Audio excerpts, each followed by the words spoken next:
पहली बार एग्ज़ाम दिया था एसएससी सीजीएल 2022 का, तो मेरा सिलेक्शन नहीं हो पाया था मेंस में 2023 में। तो तैयारी किया, मैं खुद से अपने पे वर्क किया, अपनी वीकनेस पे वर्क किया और उसके बाद फिर मेरा जीएसटी इंस्पेक्टर के पोस्ट पे सिलेक्शन हुआ। एग्ज़ाम को जैसा बताया जा रहा है उतना टफ एग्ज़ाम है नहीं। फ्रेंड ही होते हैं जो आपकी फैमिली बन जाते हैं और मोरल सपोर्ट भी देते हैं आपको।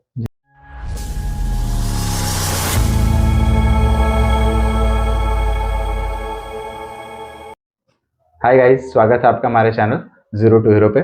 आइए आज हम आपको मिलवाने वाले हैं एक ऐसे शख्सियत से जिन्होंने एसएससी बहुत ही अच्छे रैंक से क्वालिफाई किया है और उन्हें एक्साइज इंस्पेक्टर की पोस्ट मिली है। तो आइए उनसे बातें करते हैं। हाय राहुल जी, स्वागत है आपका हमारे चैनल पे। राहुल जी, आज जानना चाहेंगे पहले आपके बारे में कि आप कहाँ से बिलोंग करते हैं और आप कैसे आगे बढ़े। मेरा नाम राहुल कुमार है और मैं वैशाली ज़िले से बिलोंग करता हूँ। मैंने एसएससी की तैयारी पटना से ही की है और सेल्फ स्टडी करी थी। जब मैं पहली बार एग्ज़ाम दिया था एसएससी सीजीएल 2022 का, तो मेरा सिलेक्शन नहीं हो पाया था मेंस में। फिर मैंने मेहनत करके 3-4 महीने की और पढ़ाई की और उसके बाद इस बार एसएससी सीजीएल 2023 में मेरा जीएसटी इंस्पेक्टर के पोस्ट पे सिलेक्शन हुआ। जी राहुल जी। राहुल जी, आप हमें ये बताएं कि आपकी ये एसएससी प्रिपरेशन की जो जर्नी है उसमें क्या क्या उतार चढ़ाव है और कैसे आप आगे बढ़े और यहाँ तक पहुँचे। जहाँ तक एसएससी सीजीएल की जर्नी है तो मेरी जर्नी काफ़ी छोटी रही है जी। इंटेंस वाकई रही है, लेकिन काफ़ी छोटी जर्नी थी क्योंकि मैं तैयारी यूपीएससी की कर रहा था और फर्स्ट लॉकडाउन के बाद मैं दिल्ली गया था जब मेरा बीटेक कंप्लीट हो गया था उसके बाद। अच्छा। तो सेकेंड लॉकडाउन में फिर दिल्ली से वापस आना पड़ा। उसके बाद मैं पटना था और अपने एक दोस्त के साथ था रूम में। जो मेरा रूममेट था वो एसएससी की तैयारी कर रहा था जी। वो मेरा कॉलेज का ही फ्रेंड था, श्याम। तो उसी ने बताया था पहली बार कि इस बार वैकेंसी अच्छी आई है एसएससी की, तो तुम भी फॉर्म डाल दो। उसके बाद मुझे पता चला था कि एसएससी सीजीएल भी कुछ होता है। तब मेरा सिलेक्शन हुआ नहीं था जैसे मैंने पहले बताया। और फिर इस बार 2023 में दोबारा तैयारी किया, मैं खुद से अपने पे वर्क किया, अपनी वीकनेस पे वर्क किया और उसके बाद फिर यहाँ तक पहुँचा। जी, तो जो आपने फर्स्ट अटेम्प्ट में जो एसएससी दिया था तो उसमें नहीं हुआ था, तो आपको क्या बुरा लगा था या नहीं हुआ, या फिर आपको खुशी भी थी कि आप बस 10 नंबरों से ही मतलब पीछे रहे हैं। नहीं, इतना बुरा नहीं लगा था क्योंकि तब मैंने तैयारी ही नहीं किया था उस एग्ज़ाम का। जी। बस मैं मॉक टेस्ट लगाया था और फिर आ गया था एग्ज़ाम देने के लिए। जब नहीं हुआ उसके बाद मैंने अपने पहले तो वीकनेस ढूंढना शुरू किया मैं जी। कि कहाँ कहाँ मेरा गलती हो रहा है और किस किस सब्जेक्ट में मेरी गलती हो रही है। उसके बाद मैंने उसी पे काम किया और उसी का रिजल्ट है अभी जो आया। अच्छा राहुल जी, आपने एसएससी क्वालिफाई किया है तो सीजीएल क्वालिफाई किया है, तो अगर मान लीजिए कि किसी को बताना हो जो अभी स्टार्ट नहीं किया है एसएससी का प्रिपरेशन, और मतलब वो एक तरह से एकदम नोवाइस है इस फील्ड में, वो आना चाहता है प्रिपरेशन के लिए, तो आप कैसे समझाना चाहेंगे उसे कि कैसे उसे स्टार्ट करना चाहिए एसएससी। देखो, एसएससी सीजीएल की प्रिपरेशन के लिए पहली क्राइटेरिया ये है कि आप ग्रेजुएट होना चाहिए, क्योंकि अगर आप अपियरिंग में हैं और आपके पास डॉक्यूमेंट नहीं है फिर भी आप अप्लाई नहीं कर पाएंगे। तो पहला क्राइटेरिया यही है कि आप ग्रेजुएट होना चाहिए। उसके बाद आप एसएससी सीजीएल का फॉर्म डालेंगे और इसमें 2 स्टेज होते हैं, प्री और मेंस। और मेंस के साथ आपके टाइपिंग का भी एग्जाम होता है उसी दिन सेम डे। और प्री में होते हैं 4 सब्जेक्ट जिसमें मैथ्स, रीजनिंग, इंग्लिश और जीके आते हैं। और सबका वेटेज इक्वल होता है, 20-25 क्वेश्चन होते हैं, चारों के 100 क्वेश्चन होते हैं और 200 नंबर का एग्जाम होता है, जिसका कट ऑफ नियरली 140 to 150 रहता है, इसी के अराउंड। और जब आप प्री क्वालिफाई करते हैं तो फिर आप मेंस में आते हैं। मेंस और प्री के बीच 1-1.5 महीने का गैप होता है। और मेंस में वेटेज अलग अलग हो जाता है जी। क्योंकि मैथ और रीजनिंग होता है 30-30 क्वेश्चन और इंग्लिश का होता है 45 क्वेश्चन और जीके का 25। तो मेंस में इंग्लिश का वेटेज थोड़ा बढ़ जाता है। ओवरऑल 390 का पेपर होता है, 390 मार्क्स का जी। और अगर आपको अच्छा पोस्ट चाहिए तो 315-320 प्लस आना चाहिए। हाँ। और टाइपिंग नॉर्मल ही होता है, तो टाइपिंग कोई ज़्यादा इसमें जैसे सीएचएस में होता है कि उसका टाइपिंग का स्पीड ज़्यादा चाहिए होता है। अच्छा। और सीजीएल में थोड़ा इजी होता है टाइपिंग। अच्छा, तो वो क्या क्वालिफाइंग इन नेचर होता है? बिल्कुल क्वालिफाइंग ही होता है। अच्छा। ये बताइए कि आपने जो एसएससी की प्रिपरेशन की तो उसमें कैसे मटेरियल्स का यूज किया, किन टीचर्स के वीडियोस को देखा या फिर किन कोचिंग्स को आपने सेलेक्ट किया। मैंने एसएससी की तैयारी ना किसी कोचिंग से करी और ना कोई बुक बनाया स्टैंडर्ड। अच्छा। मेरा जो बेस था स्कूल तक मैथ्स का, या फिर जब जेई की तैयारी कर रहा था, जेई मेंस की, तब मैंने मैथ्स जो पढ़े थे बस वही था। और कॉलेज में थोड़ा एप्टीट्यूड की तैयारी की थी कॉलेज प्लेसमेंट के लिए। तो हमारे छात्रों को आप ये बताइए कि आपका स्टडी शेड्यूल कैसा था, आप कितने घंटे पढ़ते थे और किस तरह से आपने प्रिपरेशन किया, कैसा स्ट्रेटजी आपने बनाया। जनरली तो लोग ऐसा बोलते हैं कि 18 घंटे 20 घंटे पढ़ने होते तैयारी के लिए, लेकिन ऐसा कुछ नहीं, अगर आप कंसिस्टेंटली 8 से 10 घंटे पढ़ते हैं डेली 6 महीने के लिए, जी। तो आप अपना सिलेबस भी कंप्लीट कर पाएंगे और एग्ज़ाम भी क्रैक कर पाएंगे। अच्छा। और अक्सर देखा जाता है कि जो बच्चे होते हैं, जो छात्र होते हैं, वो कंफ्यूज हो जाते हैं क्योंकि ऐसा इन्फॉर्मेशन और इतना सारा मतलब स्टडी मटेरियल होता है। तो आप मतलब आपकी क्या टिप्स है इसमें होगी, कैसे वो सॉर्ट करें? मेरा पढ़ प्रिपरेशन का जो जो भी स्ट्रेटजी था वो मॉक टेस्ट के राउंड था। जी, पहले मॉक टेस्ट लगाते थे और उसमें होता था कि मेरा बायोलॉजिकल क्लॉक बन गया था। जैसे अगर मेरा प्री का एग्ज़ाम 9 बजे है तो हर दिन सुबह उठ के लाइब्रेरी में जाके 9 बजे से मॉक टेस्ट देना ही है। मॉक 1 घंटे के मॉक के बाद आप 1 डेढ़ घंटे एनालिसिस करो कि किस पे ज़्यादा टाइम लग रहा है किस सब्जेक्ट में और कहाँ पे ज़्यादा गलतियाँ हो रही है। फिर मॉक से जो रिजल्ट मिले आपको, उसी को अप्लाई करना है अपने शेड्यूल में कि आज अगर 2-2 घंटे चारों से पढ़ने हैं तो किस पे ज़्यादा ध्यान देना है। अगर मैथ ज़्यादा गलती हो रहा है तो मैथ पे ज़्यादा ज़्यादा टाइम देना है और इंग्लिश ज़्यादा सही हो रहा है तो इंग्लिश को थोड़ा कम टाइम दे सकते हैं। जी। इस तरह से मॉक के अराउंड मेरा प्रिपरेशन रिवॉल्व होता था। अच्छा, अच्छा। बिल्कुल। तो गाइज़ आपने देखा कि राहुल जी बता रहे हैं कि जो हमारा स्टडी शेड्यूल होना चाहिए वो पर डे हमें हर सब्जेक्ट पे फ़ोकस करना है और मॉक्स देने हैं वो बहुत ज़्यादा इम्पोर्टेंट है। मॉक्स से हमें ये पता चलता है कि हमारा कौन-सा सब्जेक्ट है, उस पे कितना किसमें कितना फ़ोकस देने की ज़रूरत है, कौन हमारा वीक है और कौन हमारा स्ट्रॉन्ग है। उस हिसाब से टाइम का अलॉटमेंट होना चाहिए।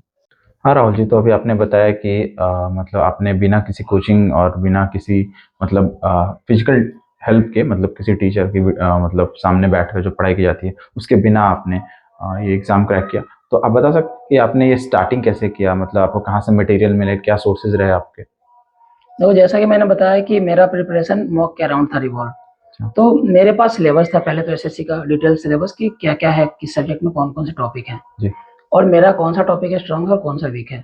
जी, तो जो वीक था उसका वीडियो मैं देखता था यूट्यूब पे या फिर अगर आप बिल्कुल फ्री रिसोर्स फॉलो करना चाहते हैं तो हर एक सब्जेक्ट का आपको मिल जाएगा। अच्छा, जैसे मैथ्स का तो पूरा प्लेलिस्ट बना हुआ है बहुत सारे टीचर का। जी, जी, जैसे मैंने बताया गगन प्रताप सर का अभिनय मैथ्स का पूरा प्लेलिस्ट है पड़ा हुआ उनका मैथ्स का। तो मैथ्स इनके इससे ज़्यादा कहीं देखने की ज़रूरत है नहीं। जी, और बाकी जहाँ तक रीजनिंग का है तो रीजनिंग का आप छोटे-छोटे वीडियो किसी भी चैनल पे उठा के देख लो, टॉपिक डालोगे मिल जाएगा क्वेश्चन। जी, और कोई बच्चा अगर बिल्कुल आइडिया नहीं है कि कहाँ से स्टार्ट करना चाहिए, तो टेलीग्राम पे एक चैनल है द पंडित्स। द पंडित। हाँ, अच्छा, वो हर दिन डालते हैं, हर दिन का शेड्यूल। जी, शेड्यूल डालते हैं आपको, आपको बताते हैं कि आपको कहाँ से पढ़ना है और कितना पढ़ना है अच्छा, हर दिन का। तो उससे ईज़ी कुछ हो ही नहीं सकता मेरे हिसाब से एसएससी जी, के लिए।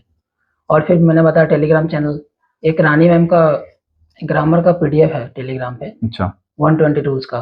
तो अच्छा, इंग्लिश में मेरा बस उतना ही यूज़ था मेरे लिए कि इंग्लिश को थोड़ा ब्रश अप करना था मुझे, रिवीजन करना था इंग्लिश का। जी, क्योंकि मेरे 45 में मेंस से 39, 38 सही होते थे।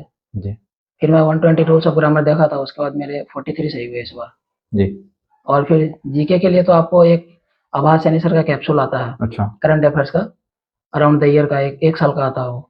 और फिर जीके आप कहीं से भी किसी एक चैनल से उठा के पढ़ लो, हाँ, जीके का, करंट अफेयर्स का। और करंट अफेयर्स के साथ साथ जो स्टैटिक जीके है, जी, तो उसमें परमार एसएससी करके आता है, अच्छा, हाँ, उसका पीवाई की सीरीज चलता है यूट्यूब पे, अच्छा। वो काफ़ी हेल्पफुल था। जी, आप ये बताएँ कि आपका फैमिली बैकग्राउंड कैसा था और कैसा फैमिली ने सपोर्ट किया आपको इस गोल तक पहुँचने के लिए? तो किसी भी स्टूडेंट की लाइफ में फैमिली का सपोर्ट तो बहुत ज़रूरी होता है जी, और फैमिली का सपोर्ट हमेशा रहा है मेरे पे। जी, पापा का ऐसा कुछ प्रेशर नहीं था कभी भी कि क्या करना और क्या नहीं। पापा का यही कहना था कि तुम जो कर रहे हो अच्छे से करो, बस मेरा काम है फाइनेंशियली और इमोशनली सपोर्ट करना तुमको। जी, मम्मी का तो हमेशा सपोर्ट रहता ही है सारे बच्चों पे, जी, तो इन लोग के योगदान को तो भुलाया नहीं जा सकता। अच्छा। हाँ, तो राहुल जी आप ये बताइए कि आपके फ्रेंड्स का क्या रोल रहा इस गोल तक पहुँचने में? फ्रेंड्स का रोल तो स्कूल से लेके कॉलेज तक और पटना तक हमेशा रहा है। जी, और बिना फ्रेंड के सपोर्ट के आप अगर ऐसा कहें कि मुझे किसी फ्रेंड का सपोर्ट नहीं मिला या किसी किसी फ्रेंड का हेल्प नहीं मिला कभी, जी, तो ये तो नाइंसाफ़ी होगी। क्योंकि जब आप एक बार घर से बाहर निकलते हो तो friends is like your family. जी हाँ, वही आपकी फैमिली होते हैं, वही आपके गार्जियन बन जाते हैं। जी, वो कभी-कभी फ्रेंड बदनाम भी होते हैं कि बिगाड़ भी रहे हैं दोस्त, जी, जी, लेकिन ऐसा जनरली होता नहीं है। अच्छा, आपका फ्रेंड सर्किल अपने आप डिफाइंड हो जाता है बेस्ड ऑन योर कैरेक्टर। तो आप जिस टाइप के होंगे आप, उस तरह का आपका फ्रेंड सर्कल बन जाएगा। जी, स्कूल में भी काफ़ी अच्छे दोस्त थे। वो कॉम्पिटिटर भी होते हैं आपके कई बार, लेकिन दोस्ती ऐसी होती है कि कम्पीट भी करेंगे और सपोर्ट भी करते हैं। जी, जी, तो स्कूल में भी फ्रेंड थे अच्छे 3-4 लोग जो मेरे गाँव के ही थे। जैसे उज्ज्वल था, सुजीत था, मनोज था। तो हम 3-4 लोग साथ में रहते थे, सेम जी, गाँव के थे। जी, जी, और फिर जब मैं यहाँ पटना आया था तो सब लोग साथ में आए थे तैयारी करने। जी, तो हम लोग एक ही साथ एडमिशन लिए थे जुपिटर क्लासेस में। अच्छा। पहले स्मृति हुआ करता था, अभी जुपिटर क्लासेस है जी। तो वहाँ पे जेईई मेंस की तैयारी करते थे हम सब लोग। फिर जब वहाँ कोचिंग में गया तो वहाँ अलग दोस्त बन गए 3-4 लोग, जिसमें से कुछ लोग, और एक विकास था जो NIT कालीकट गया। फिर जब मैं कॉलेज गया NIT दुर्गापुर बीटेक करने के लिए, जी। तो वहाँ भी कई सारे दोस्त बने, जिसमें से एक दोस्त जिसका मैंने नाम लिया था श्याम का, जी। वो मेरे साथी था और मेरे साथ ही तैयारी कर रहा था पटना में, उसी ने पहली बार बताया था। अच्छा। वहाँ पे भी 4-5 लोग ऐसे थे, बिहार के भी थे, बिहार के बाहर के भी थे। जी। एक साहिल था, हम लोग दोनों साथ में तैयारी करना शुरू किए थे। एसएससी की तैयारी डिस्कशन करते थे हम लोग, जब अच्छा। 2022 में दिए थे जी। कि भाई मैं ये फॉर्म भर रहा हूँ, तुम भी भर रहे हो क्या? जी। तो वो भी एग्जाम दिया था और उसका 2022 में हो गया था, जिसका अभी प्लेसमेंट वहाँ पे हुआ, उसकी हुई है अहमदाबाद में, पोस्टिंग हुई है डबल AO में। जी। हाँ, और त्रिपुरारी था जो कॉर्पोरेट सेक्टर में अभी सैमसंग में। जी। तो ऐसे कई सारे दोस्त रहे हमेशा से। फिर मैं जब पटना आया यहाँ एसएससी की तैयारी के लिए, तो लाइब्रेरी में भी कई लोग दोस्त बने। जी। वो लोग भी अभी एसएससी की तैयारी कर ही रहे हैं। अच्छा। सब मिलकर तैयारी करते थे। कई सारे दोस्त जो जिनका पकड़ मैथ और रीजनिंग में काफी अच्छा है मेरे से, जी। तो उनका कोई एक सब्जेक्ट खराब होने की वजह से उनका रिजल्ट नहीं हो पा रहा है। ये एक वीक रहता है, ऐसा हाँ। दिखा जाता है। इसलिए मैंने कहा था कि सारे सब्जेक्ट को इक्वल वेटेज देना चाहिए। जी। जी। हाँ। तो आपने बताया कि आपको जितने फ्रेंड्स मिले हैं वो लगभग आपको मोटिवेटिंग मिले हैं, लेकिन अक्सर ऐसा मतलब देखा जाता है, सुना भी जाता है कि जो दोस्त होते हैं, कुछ भी ऐसे दोस्त होते हैं जो आपको गलत राह पर भी ले जाते हैं। तो आपके साथ कोई ऐसा फ्रेंड से या फिर आपको ऐसा कोई मिला हुआ? नहीं, ऐसा तो कोई फ्रेंड नहीं था कि गलत रास्ते पे ले जाए। अच्छा। हालांकि फ्रेंड बदनाम होते हैं, घर वाले तो हमेशा बोलते हैं कि दोस्तों के वजह से बिगड़ गया लड़का, जी हाँ। लेकिन ऐसा यूजुअली होता नहीं है। अच्छा। अगर आपको लगे कि जो आपका गोल है, जी। जिस तरह के आप हैं या जो आपका कैरेक्टर है वैसा दोस्त नहीं है, जी। तो आप धीरे धीरे खुद ही उससे कट चले जाते हैं। हाँ, एकदम। फिर आप दूर हो जाते हैं उससे, जी। तो दोस्ती हुई नहीं। अच्छा। और अगर ये देखा जाए कि मतलब आप अगर नटशेल में बताना चाहें कि हाँ, एक जो फ्रेंड सर्कल होता है उसका बहुत ज़्यादा योगदान होता है एसएससी जैसे एक तरह से टफ एग्जाम्स को निकालने के लिए, तो ये आप कहना चाहेंगे इस पे कि हाँ बिना फ्रेंड सर्कल का कोई निकाल सकता है या नहीं निकाल सकता, इस पे कमेंट करना चाहेंगे? मैं ये नहीं कहूँगा कि बिना फ्रेंड सर्कल कोई निकाल नहीं सकता, निकाल सकते हैं लोग। काफी लोग ऐसे होते हैं जो इंट्रोवर्ट होते हैं थोड़े, जी हाँ, जिनको सोशलाइज होना पसंद नहीं होता है, जी हाँ, वो अकेले भी रिजल्ट होता है। जी। लेकिन फैमिली के बाद जब आप घर से बाहर निकलते हो, तो वहाँ जैसा कि मैंने पहले बताया कि फ्रेंड ही होते हैं जो आपकी फैमिली ही बन जाते हैं और मोरल सपोर्ट भी देते हैं आपको। जी।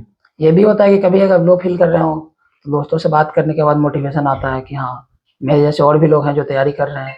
हाँ, तो राहुल जी, आपने जो एसएससी का एग्जाम क्वालिफाई किया, इतना टफ एग्जाम माना जाता है और इसमें दिखाया जाता है कि काफ़ी प्रेशर हैंडल करते हैं जो एस्पिरेंट्स होते हैं, तो आपके लिए स्ट्रेस बस्टर का क्या काम किया और आपने मतलब कैसे अपने स्ट्रेस को बस्ट किया? एसएससी के एग्जाम में मेरे पे तो इतना स्ट्रेस नहीं था, लेकिन ऐसा होता है कि आप अगर लगातार पढ़ रहे हैं लाइब्रेरी में बैठ के, जैसे मैं पढ़ता था जी, तो पढ़ने के दौरान बीच में आपको ब्रेक लेना जरूरी होता है। तो ब्रेक में आप यही कर सकते हैं कि कहीं बाहर निकल के चाय पी लिए जाके, या फिर फिजिकल एक्सरसाइज भी जरूरी है किसी भी एस्पिरेंट के लिए। बहुत लोग, जैसे आपने बता रहा था कि 16 घंटे 18 घंटे पढ़ने होते हैं जैसा टीचर बताते हैं, और फिर उसमें बच्चा सोएगा कब और बाकी फिजिकल एक्सरसाइज वगैरह कब करेगा? जी बिल्कुल। तो एक्सरसाइज और मेडिटेशन 2 चीज काफी हेल्प करता है। अच्छा। एक्सरसाइज के लिए हम लोग का एक ग्रुप था लाइब्रेरी में। अच्छा। जो 8-10 लोग का ग्रुप था, सब एक कंपटीशन की तैयारी कर रहे थे सब लोग जी। तो उन सबका ग्रुप था और सब साथ में जाके बाहर निकल के, पार्क था बगल में लाइब्रेरी के बगल में, अच्छा। वहां जाके सब साथ में बैडमिंटन खेलते थे सब लोग। तो लीजर एक्टिविटी वही था हम लोग का, स्ट्रेस बस्टर, और फिर बाकी सुबह में फिजिकल एक्सरसाइज, थोड़ा सा मेडिटेशन 15-20 मिनट का। जी, इतना काफी था। हाँ, तो राहुल जी, जो एसएससी एस्पिरेंट्स देख रहे हैं हमारे चैनल को, उनको आप कुछ फाइनल टिप्स देना चाहेंगे जो प्रिपरेशन उनकी हेल्प करें? मेरे तरफ से उनके लिए यही टिप्स होगी कि एग्जाम को जैसा बताया जा रहा है उतना टफ एग्जाम है नहीं। अगर आपको सिलेबस का पता है और आपको रिसोर्स का, अपने रिसोर्स पे भरोसा है आपको, तो आप कंसिस्टेंटली, अगर जैसा मैंने बताया पीछे के वीडियो में कि 6-7 महीने पढ़ेंगे तो आपका रिजल्ट हो जाएगा। तो मेरा यही कहना है कि आप स्ट्रेस ना लें और एग्जाम को एग्जाम की तरह ही लें, कंसिस्टेंटली पढ़ाई करते रहे। और एक लाइन में समराइज करना हो अगर मुझे, तो मैं यही कहूँगा, take it easy and step by step. बहुत बहुत धन्यवाद राहुल जी हमारे चैनल में जुड़ने के लिए। तो आपने देखा गाइस कैसे राहुल जी ने हमें बहुत ही अच्छे अच्छे टिप्स दिए कि कैसे आपको मटेरियल सॉर्ट करने हैं और कैसे आपको किसी एक टीचर की वीडियोस को ही फोकस करना है और उसे स्ट्रीमलाइन करना है और उसका यूज़ लेना है। और इसी के साथ विदा लेते हैं आपसे, और जुड़े रहिए हमारे साथ। और अगर आपको वीडियो पसंद आई तो बिल्कुल इस चैनल को लाइक करें, सब्सक्राइब करें और शेयर करें।